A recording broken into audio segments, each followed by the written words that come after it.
He had just lifted the most coveted trophy in League of Legends. The golden lights of Seoul shone down on a team that had clawed their way back to glory. Faker smiled. Kyria cried. The fans screamed. And Zeus, top laner, prodigy, steel-nerved titan of T1, stood at the summit of the world, arms raised, crowned a champion. And then he left. No farewell tour, no heartwarming tribute, just silence. Then a press release. Then chaos. The very same player T1 had once treated like a crown jewel, the golden boy who had brought dominance to the top lane, who had outdueled titans and crushed global giants, was now gone. Just weeks after the World Championship win, Zeus departed from T1, and the split was anything but peaceful. What followed was a drama that shook the League of Legends community to its core. Public accusations, midnight negotiations, fractured fanbases, and one truth no one could ignore: Zeus didn't leave quietly. He was forced to choose, and his choice broke millions of hearts. After missing out on the title in 2023, T1 had the perfect 2024 season. This was a team reborn, not just playing well, but playing like they were made for each other. Faker, the eternal captain. Kyria, the genius support. Gumayusi, the fearless adk. Wonner, the silent anchor in the jungle. And Zeus, young, precise, and terrifying at the top lane. If Faker was the heart of T1, Zeus was the sword. Cold, sharp, and deadly. He shut down every top laner that stood in his way with clinical ease, becoming the best top laner in the world, and arguably the single most dominant player in the LCK. Their run to the World's 2024 title wasn't just a tournament, it was a statement. T1 was back, and this time, with a new generation that had earned its own era. When Zeus raised that trophy, fans thought it was only the beginning. But beneath that shining moment of glory, something much colder had been brewing for months. A silent battle was waiting to erupt, the kind that didn't happen on stage but behind closed doors. A battle over one word: contract. Zeus' contract with T1 was set to expire on November 19, 2024. Given his performance, 2 Worlds finals in a row, 1 championship win, it was almost a given that T1 would do everything to keep him. Surely they would pay him what he was worth. Surely they would secure the crown jewel of their roster. But reality proved otherwise.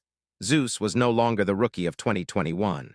He had grown into a superstar, into the top lane face of Korean League of Legends, into a player whose presence alone tilted the map.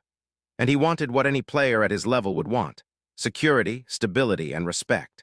Through his agency, The Play, Zeus submitted a clear request: a long-term contract that reflected his contributions, a commitment worthy of a world champion. Not unreasonable, not greedy, just fair, but T1's counteroffer was underwhelming. They proposed a short-term contract. The salary, lower than expected. The tone, ambiguous. Despite their apparent goodwill, the offer felt more like a placeholder than a true attempt to keep a star. The gap between what Zeus wanted and what T1 offered began to widen, and while T1 hesitated, another team acted. Hanwha Life Esports, HLE, stepped in, and they didn't come quietly. HLE had been hunting for a new core, a centerpiece to build a championship-caliber roster, and they saw it in Zeus. They offered everything T1 didn't: a 4-year contract, the highest salary in the LCK, a team built around Zeus. And a hard deadline: 3 p.m. November 19. No room for hesitation, no time for back and forth. The offer was there: take it or leave it. Zeus was now in an impossible position. On one hand, T1, his home, his legacy, the place where he rose, bled, and conquered alongside legends. And Faker, the captain he revered. On the other, HLE, promising future financial clarity, star treatment. And time was running out. That's when the explosion happened. T1 went public. In a shocking move, they accused Zeus' agency, The Play, of backdoor negotiations with HLE. In their view, The Play had engaged in talks behind T1's back, finalizing future plans without proper negotiation or respect for T1's process. Joe Marsh, CEO of T1, personally went online, stating that Zeus had made his decision before T1 even had the chance to respond properly. T1, in their eyes, had been blindsided, betrayed.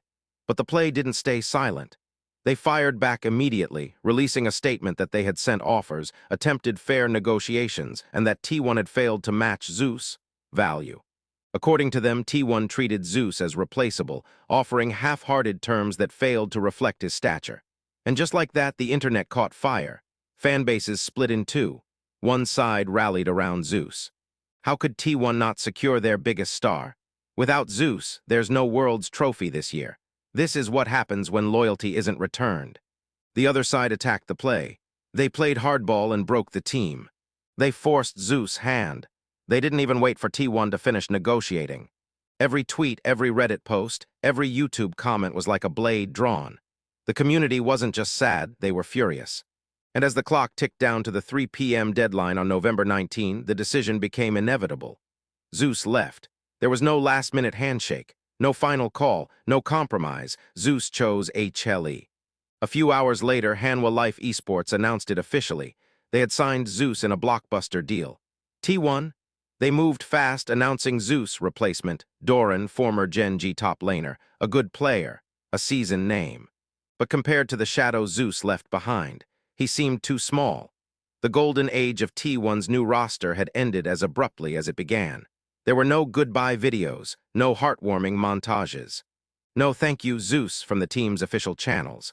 Only a formal tweet followed by a wave of silence, and then rage. What had once been a golden era for T1 was suddenly drowned in accusations, regret, and grief. The emotional devastation wasn't just about a player leaving a team, it was about the unraveling of a dream. And the question kept echoing, why did it have to end like this? Some fans stood firmly behind Zeus, others defended T1. And maybe both sides were right, or maybe both were wrong. Because esports isn't black and white, it's filled with humans, flawed, proud, tired, hopeful. Behind every departure is a silence that words can't fill. Those close to T1 said little, but the weight of Zeus' absence hung in the air like fog. Faker offered no public judgment, just a short message. But those who knew him well recognized the nuance in his tone. Some said Faker had urged T1 to move faster, that he warned them. He won't wait forever.